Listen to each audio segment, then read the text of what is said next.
All right, we're ready to, I need a motion to approve the agenda. I move to approve the agenda with the following amendments. First, additional certified and classified personnel actions, item E3, and add item E5F, contract between the Kansas Department of Health and Environment and Unified School District number 457. Okay, motion by Laura, second by Alex. Any discussion? All those in favor, signal by raising your hand. Motion carries. I do not believe we have any public comments. We do have a very fun recognition. Hannah Schultz and Thinking Mothers here in Loretta.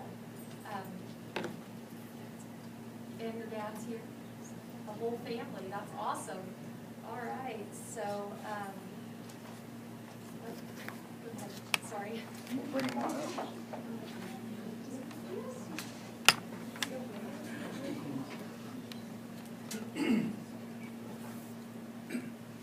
Well, good evening. Thank you for having us here this evening. We have a wonderful award to present tonight to Mrs. Hannah Schultz. This is actually KSHA, Kansas State High School Activities Association Week of Spirit, and it couldn't have fallen on a better day or on a better individual for that matter for this purpose. The Award of Excellence is the exemplary display of sportsmanship, ethics, and integrity.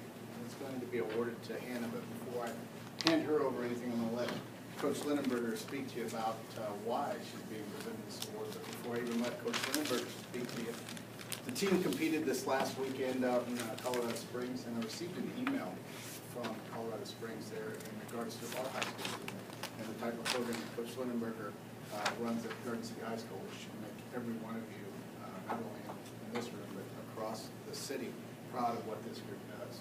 It says, here are the results of today's Spartan Invitational at Bear Creek Park in Colorado. The Garden City cross country team came into Bear Creek Park with much class. We enjoyed having them in. Most noticeable was the positive team attitude and phenomenal sportsmanship of the Garden City athletes and coaches. The team lining up at the finish line congratulating all athletes from each of the 29 schools was a pleasure to experience. My hat's off to the coaching and parenting that have given this team a true sense of community. Robert Dusey, head cross country track and field coach at Bodie High School. So that is a tribute to Coach Lindenberger and her staff, our students that participate in and outside of cross country. And again, I'm ecstatic about this group. So thank you, Coach Lindenberger.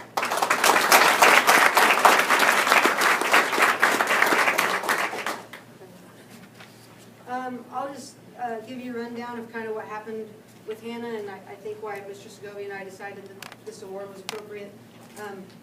When we went to our first cross-country meet in Great Bend at the very beginning of September, the gun went off. I was at the mile mark. Everybody went through, including Hannah.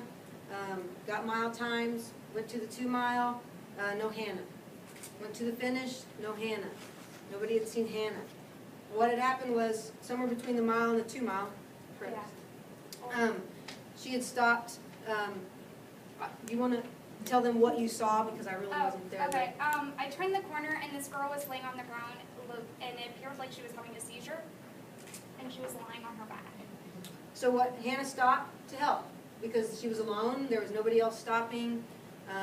So Hannah chose to sacrifice her race and her results to help out a fellow runner, not even a teammate, but just a fellow runner. And we got a lot of thank yous from the team and from the coaches and from her herself that Hannah helped. So that just kind of shows you the type of person. Hannah's a sophomore on our team, and she is a returner from our girls' runner-up state team from last year. And she will help her team in any way. She will help her teammates in any way. She enjoys helping others. And that's why that day when it happened, it wasn't totally a surprise when I finally found out, where she was and what was going on. And so we were very proud of her for that. So.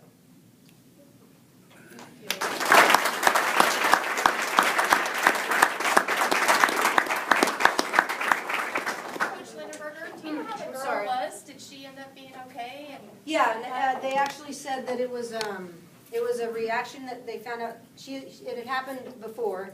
It's a reaction that she has from kind of like it's an exercise-induced thing. but it doesn't happen all the time. So it had happened, I think, one other time before, and then I think after this time, they'd taken her in and had some testing done.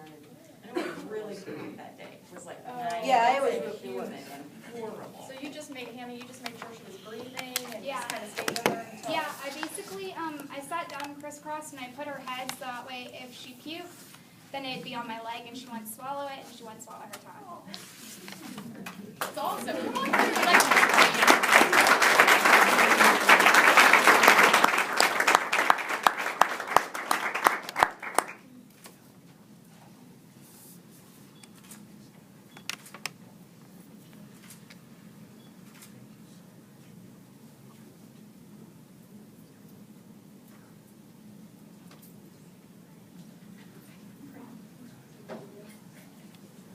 Thank you very Thanks, much. Mr. Segovia and Hamburger. Appreciate you coming.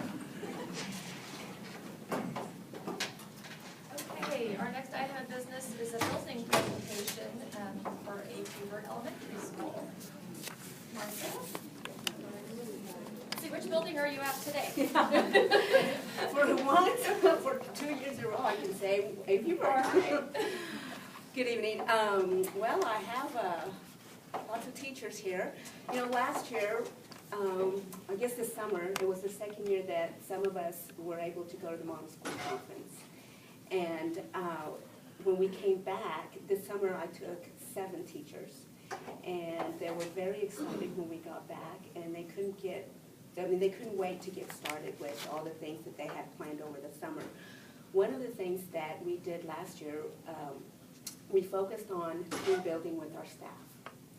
And this year we added our parents and community and students.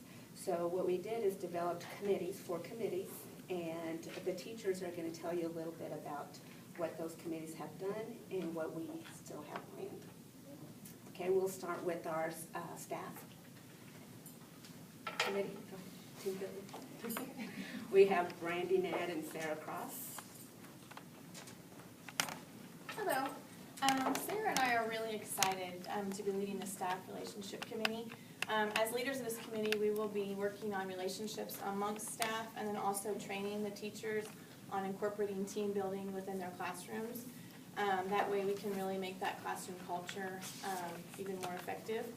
Last year, Sarah and I approached Martha, and we were real passionate about team building. And we really wanted to focus on training the staff on team building and getting it incorporated in the classrooms to, again, make that safe, positive learning environment that we know is more effective in the classroom. We also started training the staff at faculty meetings and then also supplying them with hands-on resources. So this summer, Sarah and I attended the Model Schools Conference, like Martha had said, and this really just reaffirmed to us the importance of relationships amongst staff and also with the students. Beginning of this year, when the school started, we did our first back-to-school training and building. And this is when we really decided to offer training on team building and the importance of team building, and then really working on the relationships amongst the staff, and then facilitating so they can do team building within their classroom. So we made it a goal to do team building follow-up trainings twice a month at every faculty meeting. We've been working a lot with doing an icebreaker question, so kind of a surface level, get people talking, and then we move into a digging deeper question. That helps us to build stronger relationships with our staff, and then that's something that can then be taken into the classroom. So we've been working a lot on that. Part of our goal is to also give surveys to our staff, and so that way it can help us restructure where we want these trainings to go and where we want the focus to be with the trainings. So from our first survey, some of the feedback that we got was that teachers would really like to work collaboratively with other grade levels to share some team building ideas that have been working well in their classrooms. So we decided that for our last staff meeting, team building training time, we would put teachers together in their looping grade levels. So K1 teachers are together, 2, 3 teachers, and 4, 5. And then our specials teachers and interventionists joined into the grade levels. So from there, we could collaborate with each other and share ideas. And that, it really seemed to work really well. Overall, we've gotten a lot of really positive feedback feedback. So it's been really exciting being able to continue this from last year and continue to strengthen our culture. Okay, so like I said, we added this year, we added how we're going to build our relationships with our parents. And so our committee, our members that are leading that committee is Jenny Berstrom and Amber Doyle. We're not quite as going as they are, up and going. We just have lots of ideas going around. Jenny and I went to the parent engagement in service a couple weeks ago at the high school. And our main focus is to get parents into the building, get them feeling comfortable with us so that they can start, we can build that relationship and they can start feeling like they have part of their kids' education. Okay, and then our committee is led by Leah Mollick and Abby Pyatt.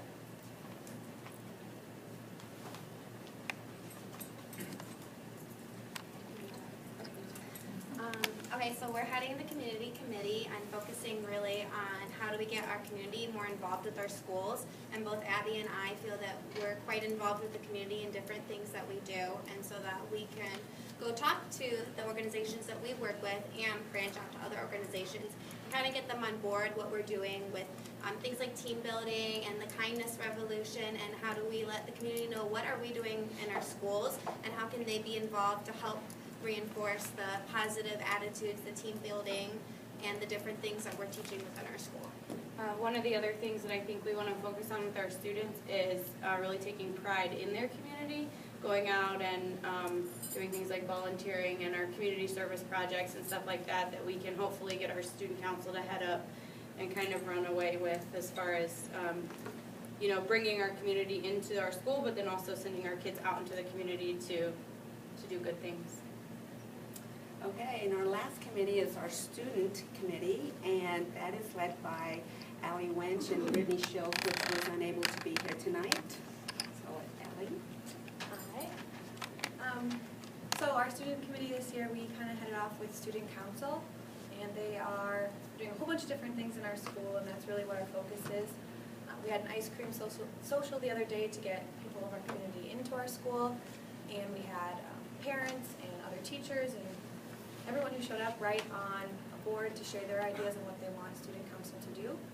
So we're going to do more things and help the kids become more involved in our school, get them, you know, passing out notes and making posters and doing things so they feel welcome and comfortable in our school.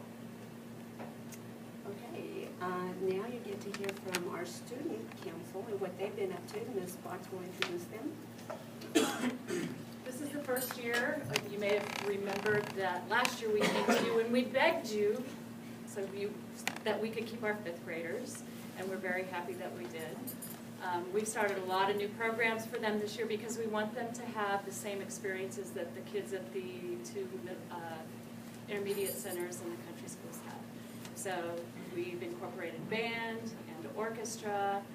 Like they said, we had student council elections, and we also are now a new satellite for First National Bank. And so we're teaching the kids joys of compounding interest. So I'm here to introduce our kids. First of all, we have our student council president, Lindsay Reese.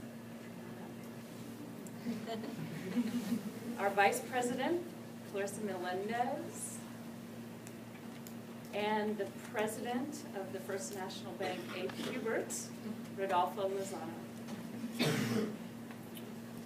And they're each going to share something with you. Lindsay, you want to start us off?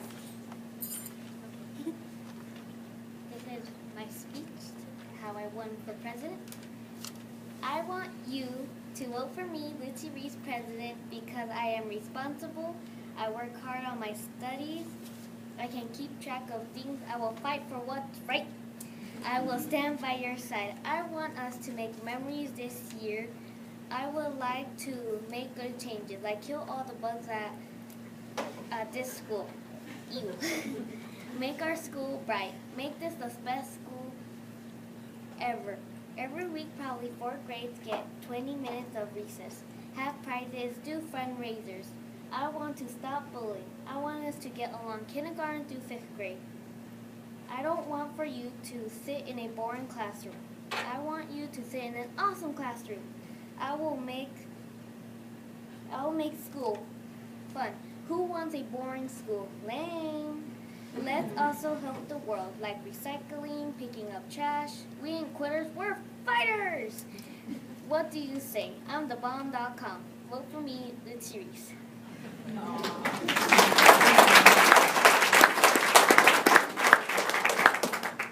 No wonder you won. I want to vote for you. That was my speech to run for president, and the whole school voted, and I won. I am so glad we have fifth at A. Pubert Elementary, so that I can have this opportunity.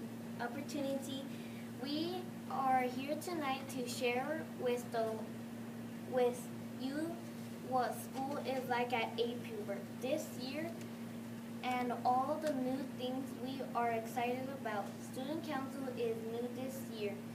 We hope to raise money to make A. Pubert a better place. We had an ice cream social last week to introduce ourselves to A. Pubert families.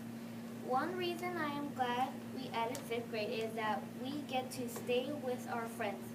We didn't get to split apart and have to make new friends. Also, we get to be role models for the younger kids. Hello, ladies and gentlemen.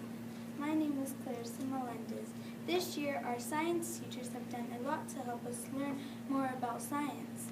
4th and 5th grades have an hour of science every day so that we can do more experiments and cool science stuff. They also brought in body ventures so that our whole school could go through the human body and learn about being healthy. We will have speakers from the zoo, also speakers from the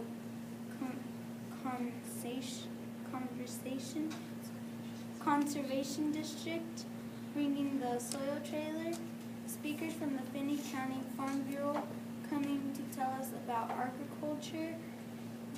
We will study energy and ecosystem and develop a model to show this. We will study what matter is made of. We will mix substances to make new substances. We will study space. Since we are there as 5th graders, we can help the younger kids. Hi, my name is Alfonso and I'm in 5th grade. I am the bank president of our AP bank. We are open 7:45 every Friday morning. So stop in and make your deposit with one of our tellers to see what the marketing team is up to. I am also in band this year. I play the saxophone and I'm having lots of fun. Our band and choir, our concert is December 11th, and I would invite you to come and enjoy a night of music. One reason I am glad that we added 5th grade is that now there are more mature people to teach the kindergartners and the 1st graders how to be more responsible. We will also help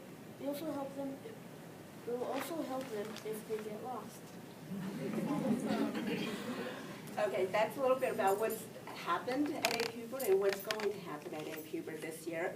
And I'll introduce the rest of the staff is here while Mr. Kane, Bryce will put in our little picture show that we have for you so you can see what's going on. Okay, if you guys could stand up so I'll know who's all here. Okay, like I said, Bryce Kane is our SysOp. He'll be putting our video there in the computer. Then I have Hannah Curtis. She's one of our resource teachers. Julissa Flores, she's a kindergarten teacher this year. Jessie Pinchen, she's our 5th grade teacher. Then to the front we have Carrie Ort, she's a 1st grade teacher. Next to her is Katie Riemann, she's a 2nd grade teacher this year. Back to back, DRC Meng, she's our librarian. Then we have Stephanie Tatro, she's our interventionist. Across over here, we have Debbie Tidwell. She's our music and band teacher. Then we have in the front Emily O'Reilly. She's a kindergarten teacher this year. We have Melissa Bunny. She's a second grade teacher, right? Second grade teacher. With the looping, I sometimes forget. And then in the back, we have Melinda Bay. She's a fourth grade teacher. We have Heidi Berg. She's our speech pathologist. We have Jill Sowers. She's our science teacher, one of them. And then Emily Slimp. She's our literacy coach. I think I got all of them. All right. We'll sit down. You can watch the little slideshow there. I did my best to get as many of our teachers and students in there in the short amount of time that I had, so enjoy.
Well, I appreciate what you're doing with communication with all your committees, you know, communications with the staff, the parents, the community, parents especially. You know, that's one of our board goals is to improve communications. Every year that's going to be a board goal. So thank you for doing your part on helping us meet that goal. That's great.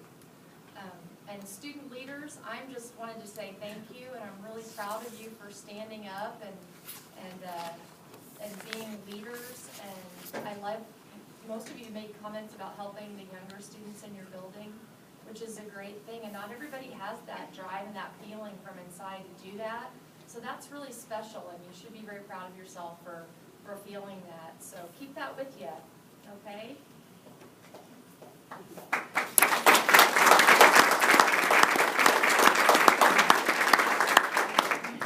Any other comments or questions from the board? Well, thank you, Martha. You did a great job. Thank you. Wonderful staff. Is this 100% of your staff? Pretty close. That's great. Good job. Keep it up. Keep the good work. All right. I think I have any correspondence needs to be discussed this time. All right. Let's move on to the consent agenda.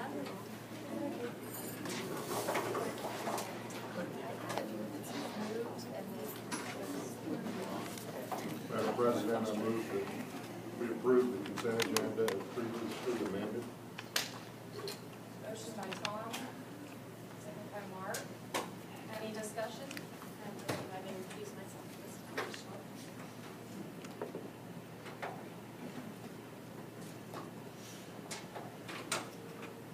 Any further discussion regarding the consent agenda as amended? All those in favor, signify by raising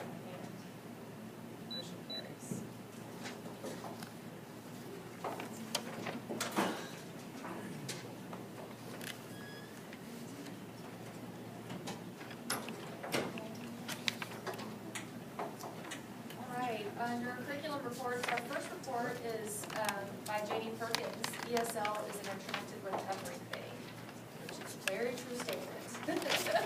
Especially in Garden City, America, right? Yes, very much. Okay. While she's getting that ready, I'm gonna.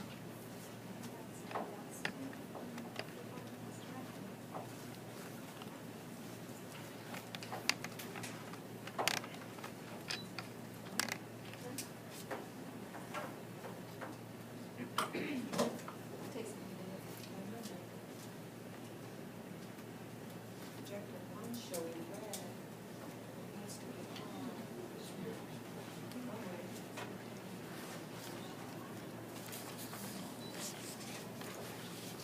Madam President, if I may, I wanted to take an opportunity to Ms. Perkins. She was on a community panel at the KASB Fall Education Summit last week with me, and she did an incredible job, and I know a lot of the people who were there in the room were just blown away with the information that she gave and how she works with parents and the community and giving community resources to the parents. And thank you very much for that extra effort on your part to do that. Thank you.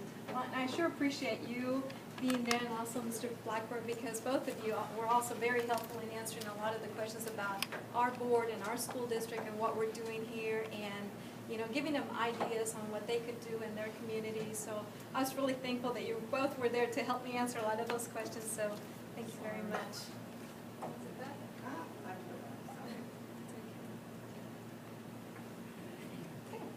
So for our presentation this evening, I have some help. I decided not to come by myself. I'd like to start out by introducing Lisa Katie. She is our new ESOL resource teacher and also our family liaison. And then I also have a few other people with me because I didn't want to come by myself. Like I said, we have Sydney Music in the back. She is at the high school. They'll tell you where they're at. Michelle Wells, and then I have Leah Malik. I wanted to start out by telling you that in our school district, you will see, as far as the statistics that I have given you, that our demographics continue to change. But even among this big change that's happening, I want you to know that we have common goals. Even though we have a lot of challenges, we all have the same common goals, that we want all students to be successful in their academics and social work. I also wanted to let you know that it is no longer a time where we take students that are ELL out of the classroom and we go to another room and we kind of do something else, and the classroom teacher, content teacher doesn't know what's happening in that other classroom or anything like that. We are working together, okay? We are learning to make sure that we have common goals, that we're making sure that all students are being successful. And the way that we're doing that is by making sure that we have that communication among all staff members, everyone that's included, including the parents, the paras, everybody's working together to make sure that all students are learning not only to speak English, but to read and write, and make sure that they're all ready for higher ed or whatever career they may go into. So I handed you some information about our demographics, and I usually go over all of that, but this time I decided just to give that to you so that I can allow the others to present to you what are some of the changes that are occurring. So with that, Lisa? Okay. Hi, how are you? Some of you know me. Janie doesn't know me that well because if she did, she wouldn't give me this. I told her she had 2 minutes. But they know me well enough to put me on the time limit because I'm going to share with you a student story, which those of you that know me know that I love to share about students and the experiences that I've had with them. But first, I also like to always share a cartoon. Okay. It's okay. Now, when you look at this cartoon, I want you to remember this is what Garden City is not. We know better than this. This is what Garden City is today. All students coming together. And Garden City USD-457 really is ELLs, English language learners, across the board. something that every teacher, every educator is responsible for. So, my story, and just one, I know. I wanted to tell this story just to communicate how things for English language learners and their teachers can get very confusing and very mixed up to the point where you think, what have I done? So a couple years ago, well actually about 5 or 6 years ago, I had some of the first Burmese students that came to Garden City, and this was kindergarten. And I had a little girl that was just devastated, scared to death to come to school. But her mama peeled her off of her and sent her with me to the classroom, and she cried, and I held her, I patted her back, I tried everything that I could. I tried to get her friends that I knew lived in the same apartment complex to talk to her, to tell her it's okay. And then she got to where she was hyperventilating, so I called the office and I said, Polly, send me an older Burmese student, get him down here fast. So she sent someone down to my room, and I took the little girl out to her, and I said, please, please tell her, it's okay, she's safe, we're gonna have so much fun in kindergarten, you know, she's all right, her mama's gonna come get her. And remember, when I use the student's voice, I am in no way making fun of her, I just love it. So she stands there, and she was a 3rd grader. She points to this little tiny kindergarten. She says, Mama! And the little girl kind of stopped. I was like, oh, thank you so much. You can go back to class. Come on. We go back in the room, and she starts back in immediately, just sobbing, crying, just to where she was going to be sick. So I go over and I call down to the office again. I said, Polly, send the same girl back. Please, I need help. And this little girl comes down. She's like, oh. Now what? You know, she's like irritated. I've taken her out of her class twice. But you have to remember, we didn't have any translators for Burmese then. Albert was just barely here. So I said, really, I need you to talk to her one more time. I promise, one more time. And just tell her, Mama's gonna come at the end of the day. She's gonna take you home, and you're gonna come back tomorrow, you're gonna love school. And that 3rd grader got up there, Mama! And she poked her in the chest, she stepped back, and that little girl, her whole face just said, okay, thank you. Went back in, she went straight to her table, sat down, not another tear. I went back to the 3rd grader, and I said, what did you tell her? How did you get her to stop crying? I tell her she no stop crying, you gonna lock the doors and she never see her mama again. I said, well, that's not exactly what I wanted you to tell her, but it did work. And now, she and I are like this. And her family and I are good friends. And, you know, we've come a long ways in the last 5 years. But we still have lots of challenges. So I will let our next person come up and see if this apparently isn't working. In transition, while you get a new speaker, just a comment, you know, language is one thing, but culture is another. And different cultures speak differently, and they respond to different intonations and different forms of, I don't know, firmness, I guess. And that's just something that, from what I understand, that culture is very used to, whereas different cultures would not respond to that at all. So, you know, we're not just learning the language or helping the student with the language, we're helping them by understanding cultural differences too. That's exactly right. And in the Burmese culture, older children do discipline younger, so while it's not what I asked for, the results were pretty good. I think that's why communication is very critical, and that's another good example why we should not use children to translate for us.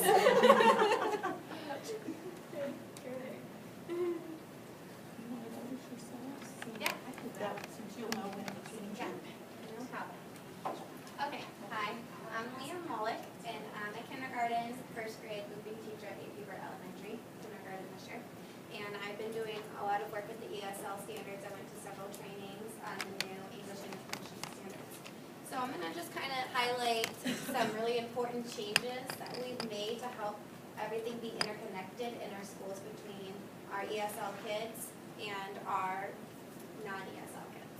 And the first change that we're kind of talking about is our standards themselves. And I think Jamie passed out a handout that kind of gave you an organization of the standards. And the one has the standards listed 1 through 10. That's kind of just gives you an overview of all of the standards that you can look at if you need to. In the past, standards have traditionally changed from grade level to grade level. Every year you move to a new grade, your kids got a new set of standards to follow, and then you have to kind of figure out, okay, well, where were they at last year and where are they at this year? With the new English language proficiency standards, that's changed. We now have 10 standards that stay the same, grades K through 12. And so every year you have the same standards, and you can kind of pinpoint where your kids have been last year with their English proficiency, and then where they're moving this year. And so that is a really great way to keep everything kind of connected, and so you don't get lost year to year when your kids move from grade to grade.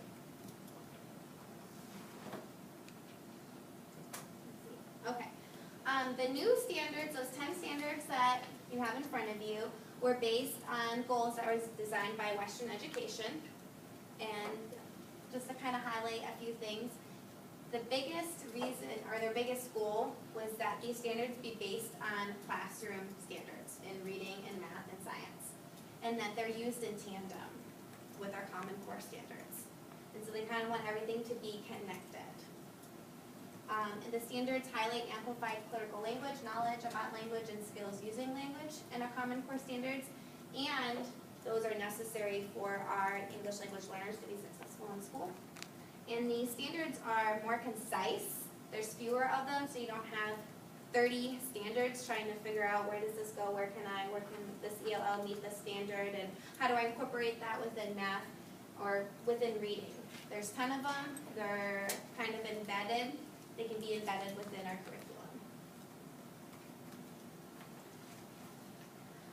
And then other things that Western Education decided to base their standards on within those schools were that the standards really need to be theory, research, and best practice. So they needed to be based on something that they know could work. So research proved that certain skills were necessary for ELLs to be better learners in school and be more successful. And then they needed to be understandable and easily transferable between different classrooms. When they moved from the science classroom to a reading classroom to a math classroom, or between different content areas that maybe one teacher is teaching. They're meaningful and coherent. They make sense. Everybody can understand them. They're rigorous, and they're concise and measurable. So you can figure out whether your kids actually meet these standards or not. The next thing I want to highlight is that before, all of our standards were just kind of bunched together where they had general headings and general organization. These standards now have 2 organizations. You have the one that's in front of you, 1 through 10, and that you have your first 7, and then you have your last 3 that are kind of embedded within those first 7 standards. Well, there's a second organization, I think it's on the back of those 10 standards, and it's that they are organized by modalities. So you have the receptive modality, productive modality. Yeah, okay, and your interactive modalities. And basically, they organized it this way so that you could see what domains, like listening, reading, speaking, writing, and how the standards relate that way.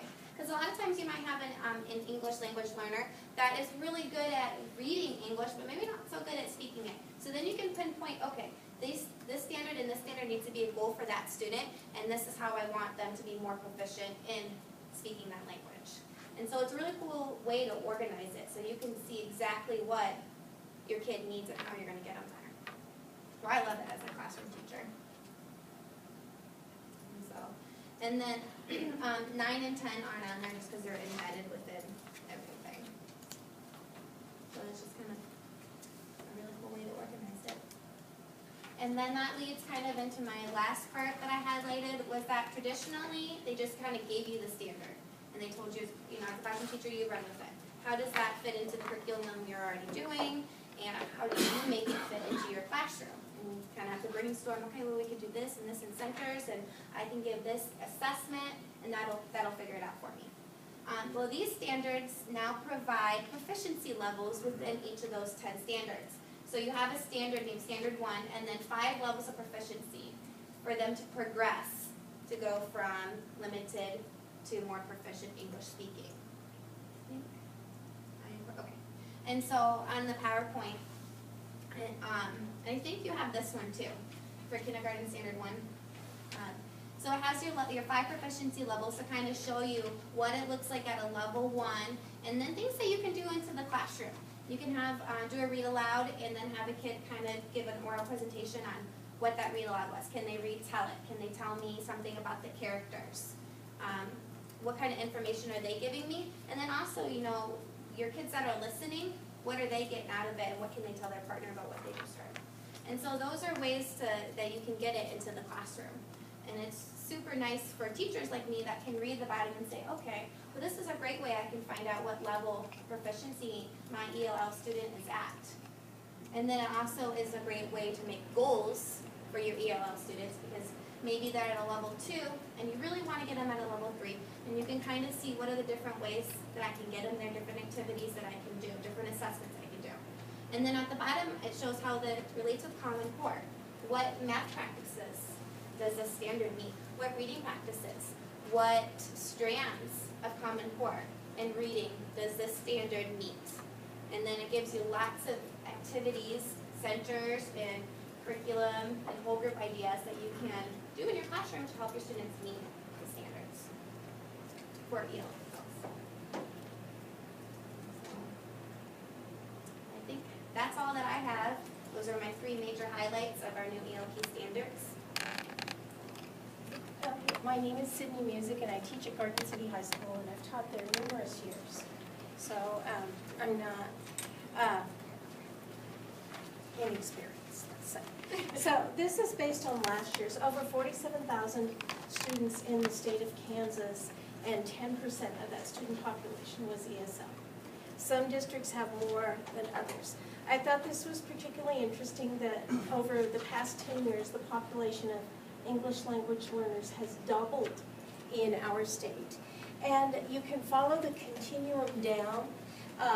The yellow is representative of the population that is English language learners, and the blue is not. So even though you might not be able to see the numbers, you can see that statistically we are quite high. This is where we are. This is Dodge, and then Wichita and Kansas City are the other areas that have a lot of students. And I think it's interesting, it's kind of a diagonal line. I just thought that was interesting when I saw that this summer. The standards come out of these 11 states, and it's a pretty large consortium of people. So you can see all the states have the same standard.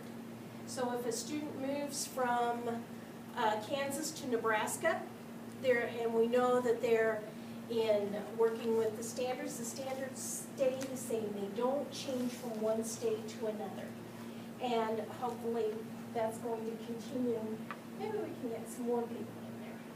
So this was the Standards Committee, and I just wanted you to know that there are people from all over the state of Kansas, including Garden City. So Garden City was represented on that Standards Committee. And the coordinator, of course, is Phyllis from the KSDD, and she's been integral in organizing everything. These standards are really important because they advance that instruction. We're not just stuck with the mindset, this is all ESL, this is all they can do. No, we're moving from that rote memorization of AYP into college and career readiness. We want to cultivate the habits of mind and to facilitate collaboration. Just as Dr. Dennis said, we want to continue that collaboration from student to student, student teacher, from one content area to another, and also among the states. So now, if you would look in your packet, you'll find something that I might teach in my classroom. And it's going to look just like this.